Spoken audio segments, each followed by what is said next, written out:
கட்டில் வந்து நீங்க ரெடி பண்ணிருக்கீங்க. இது என்ன வுட்ல வந்து நீங்க? இது ஃபுல்லாவே வந்து டீ குட்டுங்க. நிலம்பூர் டீக்குங்க.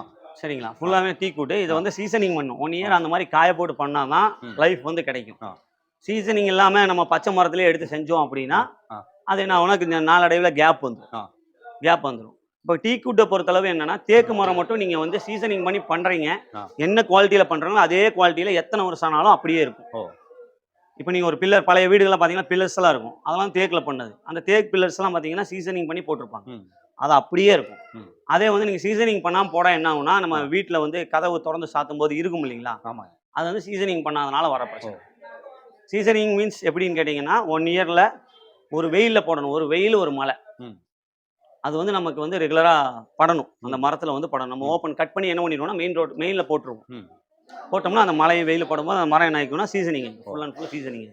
அப்போ நம்ம அதை வந்து ரெகுலரா யூஸ் பண்ணிக்கலாம், பிரச்சனை இல்லை. இது வந்து ஃபுல்லாவே வந்து ஹேண்ட்மேடு தான். இது எதுவுமே மிஷின்ஸ் கிடையாது. கையில தயாரிக்கிறது தான். இந்த மாடல்ஸ் எல்லாம் கையில தயாரிக்கிறது. இந்த ரூட்டர்ஸ், இந்த இது எல்லாமே வந்து நம்ம கையில தயாரிக்கிறது தான். இங்க வந்து 4க்கு 3 வந்து லெக் போட்டிருக்கோம். சரிங்களா? இது ஸ்ட்ராங்கா இருக்கும்.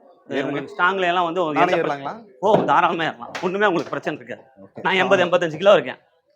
ஸ்ட்ராங்கா இருக்கும். பெட்டை போட்டு தான் உங்களுக்கு என்ன பண்ணுவாங்கன்னா எல்லா கடைக்காரங்களும் குதிச்சு காமிப்பாங்க. பெட்டை போட்டு குதிச்சா என்ன ஆகும் கேட்டீங்கன்னா, பெட்ல தான் லோடு எடுக்கும். ஃபோம் இருக்கு இல்லைங்களா? ஃபோமை போட்டு குதிச்சா ஃபோம்ல தான் லோடு எடுக்கும், பெட்ல எடுக்காது. இப்போ நம்ம இப்படி ஜம்ப் பண்ணும்போது, பிளைன் கட்டில் ஜம்ப் பண்ணும்போது தான் என்ன தெரியும்னா இதோட குவாலிட்டி என்னங்கிறது தெரியும். இதுல வந்து கரெக்டா இது ஒரு பழம் லூஸா இருந்துச்சு அப்படின்னு சொன்னா நீங்க வந்து இந்த இடத்துல மிதிக்கும் போதே நல்லா உடஞ்சிரும். கண்டிப்பா. அதுல வந்து நம்ம குவாலிட்டியில வந்து காம்ப்ரமைஸ் பண்ணல. ஓப்பனிங்காக தான் ஆஃபர் கொடுத்துருக்கோம். ஓப்பனிங் மட்டும் தான். என்ன பிரைஸ் கொடுக்குறீங்க?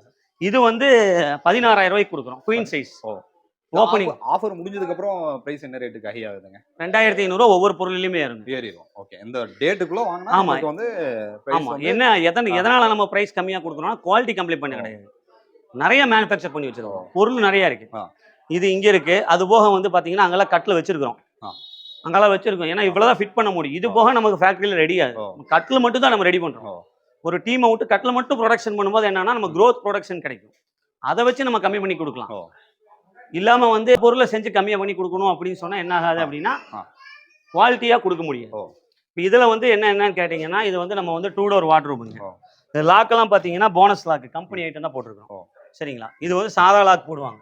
சாதா பீரோவில் சாதா லாக்கு, சாதா ஹேண்டில்லாம் நம்ம போட்டிருக்கிறது 1 அடி ஹேண்டில் போட்டிருக்கோம். இதெல்லாம் நம்ம இன்டீரியருக்கு யூஸ் பண்றோம்னா பல்க் பர்ச்சேஸ் பண்ணி வச்சிருக்கோம்.